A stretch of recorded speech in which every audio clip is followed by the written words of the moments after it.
All right, boys and girls, welcome back to the drive-through, sponsored by the deli.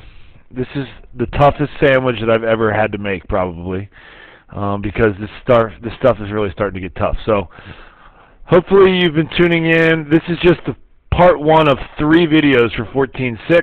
We'll try to do it in less than 20 minutes. In order to understand this, there's 3 things you need to understand. One is, what were we doing when we were evaluating a line integral? So if you remember, when we were evaluating a line integral, we had and the line integral was a bad name for it. It should be called a curve integral. This curve had an orientation, and one way we could interpret the line integral was to say that it had varying densities at different points in this spatial area, and that as the line changed locations, it changed densities, and so we were kind of doing mass by taking length times density. I'm sure that's something that many science people would have a problem with, but that's in essence how we learned what we were doing with a line integral. We were finding the mass of the wire. Okay? Remember, before that, we talked about finding planar laminas, and with those planar laminas, we could find mass by taking the area of the lamina times the variable density throughout, and then obviously integrating it and adding up all those little areas. Okay? And then finally, I want you to, I know that, many of you are not Catholic and could care less about Easter or don't understand Easter, but maybe you do understand the Easter bunny candy. So that's what I want you to try to think about here, okay? Because what we are doing on a surface integral is we are taking a surface now, not just a planar lamina, but a surface that could be curved or closed. So maybe think of a sphere that was hollow, and it had a uniform width, but variable density. We could find the mass of this sphere, hollow sphere, by taking the sum of its surface area times its density. But maybe you hate that. Maybe you hate this fact that something has a uniform mass but variable density. So let's think about it in terms of your Easter candy. If you've ever had a hollow chocolate Easter bunny, then you know that that Easter bunny has different thicknesses throughout its body. Okay? For example, the belly is always really hollow, which is disappointing because that's where a lot of the volume lies, but the feet are like almost solid. So it has to do with the shape, how much. So instead of thinking about it like density, think about this Easter candy as having uniform density but changing thickness, okay? And that would still give you the mass if you added that up. So that's what we're doing with these surface integrals. We are adding up lots of little pieces. Here, let me just go. We are taking the double integral over the surface, so we're multiplying two things and adding up all their little pieces of some function in 3 space. That function represents the density at different locations, and we're taking that and multiplying by the integral of the surface area. So these DS's are like a bunch of little pieces of surface area, and when we multiply mass times area, when we multiply density times area, we get mass. So I want you to just, for now, until we find out better analogies, I want you to just kind of assume that we're finding mass, okay? All right, so let's start by looking at the theorem. Now, one thing that's very concerning to me is that here, this is a function of 3 variables, but we only have 2 integrals. So maybe you've considered that that's going to be really, really difficult. So that's what we need the theorem for. Okay? So the theorem for surface integrals can also be found by integrating it over the region. So remember that this surface might look like, I don't know, like maybe it looks like a hat. Well, below that region, below that surface, this is the surface, lies its 2-dimensional region. Okay? So if we took the integral over the region and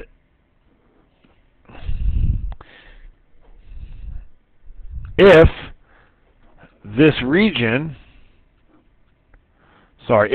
surface could be represented by some function z, which is strictly a function of x and y, so it's a rectangular region like one of our oids, well, we could take this now and write it as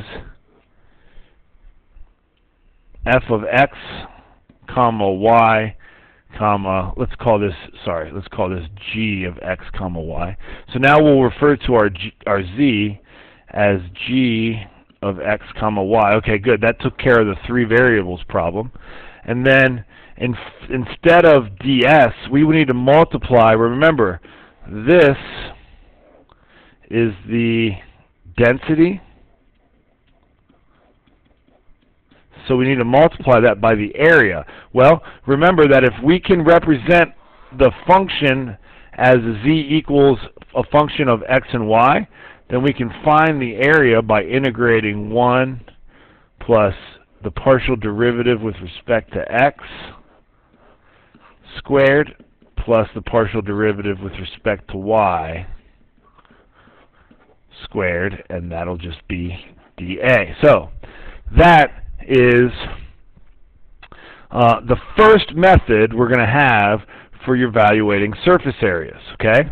But rather than go in the order of the book, now what I want you to do is to think about the second way of evaluating a surface integral. If it is not a function of z equals g of x comma y, and yet this time you've got a parametric surface,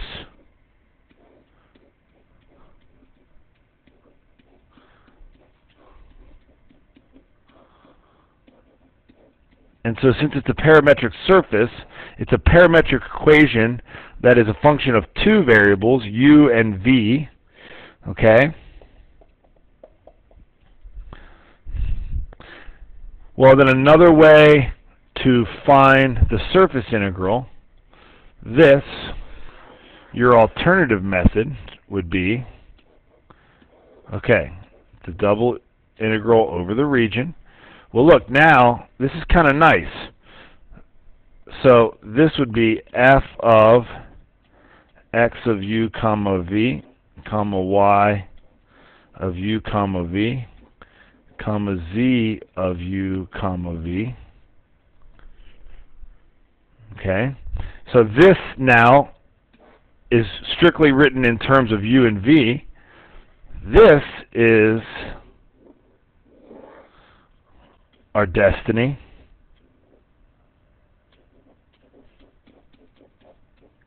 So now we need to multiply by area.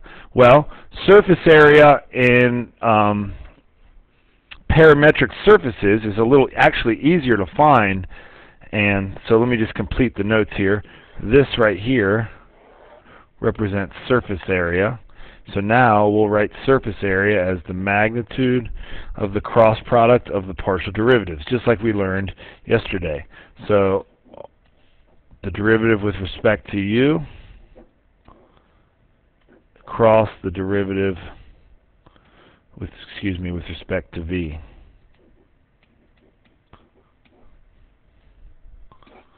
Okay? So those are your two methods for evaluating surface integrals. What are we doing when we're finding a surface integral? We're multiplying all the little parts of surface area times all the little parts of density. We're adding all those up and we're getting mass. So let's do an example. Okay. Let's evaluate the surface integral y squared plus 2yz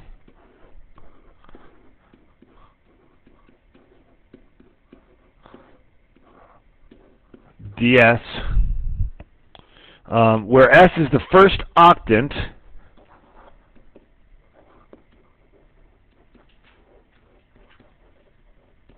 of the plane 2x plus y plus 2z equals 6. Okay, so let's sketch this out so we understand what the heck we're doing. Remember, the easiest way to graph a plane is just to graph its intercepts. So we have an intercept at 3, 0, 0, 0, 6, 0, and 0, 0, 3. So that triangle is our surface. Okay, it has a surface area. Within that triangle are many, in fact, infinitely many points that have this as their density. So their density changes at each point. Okay, and so what we want to do is add up all the products of density times surface area. And so what this thing at the bottom represents, okay, would be our region. So let's now graph our region. Our region, let's see, it looks like x goes to 3, 0, and y goes to 0, 6. And so this is our region right here. Keep in mind, this is the point 0, 6. This is the point 3, 0. So this is the line y equals negative 2x plus 6. Okay. All right, so notice we do not currently have our surface as a function of z, so let's make it that way. Z is 1/2 times 6 minus 2x minus y. Now our function is strictly a function of x and y, which is what we need. So now z sub x, which is the same thing as g sub x of x comma y. Z sub x is the partial derivative of that with respect to x. It's negative 1. Z sub y is negative 1/2. Okay, so now we are ready to set up our double integral. We have the integral as x goes from 0 to 3. Y goes from 0 to negative 2x plus 6. Our density is y squared plus 2y times z. Well, we don't want a z there. We only want x's and y's in there, okay? But z is this, so we just put in 1/2 6 minus 2x minus y. And then we're going to multiply that times the square root of 1 plus negative 1 squared plus negative 1/2 squared. Okay? And then now we got to get our differential order right, and it looks like this is y equals, so it's dy on the inside, dx on the outside. Let me just clean this up. I'm not going to integrate it all, but I will clean it up for you. This ends up being the square root of 9/4, so that's 3/2. So we're going to just pull that constant out, and this will clean up to, well, what you get is y squared plus, well, look, those cancel, so you get plus 6y minus 2xy minus y squared. So our y squareds are going to cancel. So it's 3/2 times the double integral as x goes from 0 to 3 and y goes from 0 to negative 2x plus 6 of 6y minus 2xy dy dx. And you end up finding that the mass of that plane over that density field, or over that is, where is it? 243 over 2. Okay? All right, now for the remainder of this video, I'm going to walk you through your book, okay? Because the video would take forever if I was to go through all of these problems. Okay, so so far, we've learned the two methods for surface integrals. We learned what the heck we're doing with surface integrals, and we practice a surface integral example. If you were in class today, then maybe you already went through this, but you probably, you probably aren't going to watch this video. So look, here's example 2. It seems simple enough. We have a portion of a cylinder. Okay, it's coming out in the x direction. This is our density function. This is our equation for our cylinder in terms of y. We have z equals a function of x and y. It's actually just z equals a function of y. So this right here represents the surface area. Okay, and this right here is your surface area. Now, you go to pop it in, and unfortunately, within the bounds, so within our bounds, as x equals, or when y equals 3, you have it to be undefined. So now we've got to use the limit definition to find this integral. An ugly process that I probably would not expect you to do in class. So we were super bummed in class when we got to this one. And we just said, all right, let's keep moving. Okay? So then we went and did example 3, and Misha was super pumped because we did some polars. So this is a good example to look at. Here is the equation for our cone. Notice it is in terms of strictly x and y, so it's a z equals. Okay? So this is our density. If we took the partial derivative of this with respect to x, it's going to look very similar as if we took the partial derivative of this with respect to y, and there that is. Here's your partial derivative with respect to x. Here's your partial derivative with respect to y. This radical simplifies simply to x squared plus y squared. And now we're about ready to put our bounds on this, and we realize we're going to have to turn this regional circle into bounds here in terms of y, in terms of x. And rather than do that and integrate this mess, we're switching to polars right here. Look how advantageous that was. Radical 5 times, this r is radical r. Okay? Sorry, that's just r. I'm sorry. R squared is x squared plus y squared. So radical r squared is r. So this r is not underneath the radical. This r just comes from the fact that when we switched to polars, we had to multiply by our Jacobian, which is a factor of r. And boom. This here represents the mass of this cone. It's not full. It's a hollow cone with variable density. Okay? So one more example. We're almost done with the video.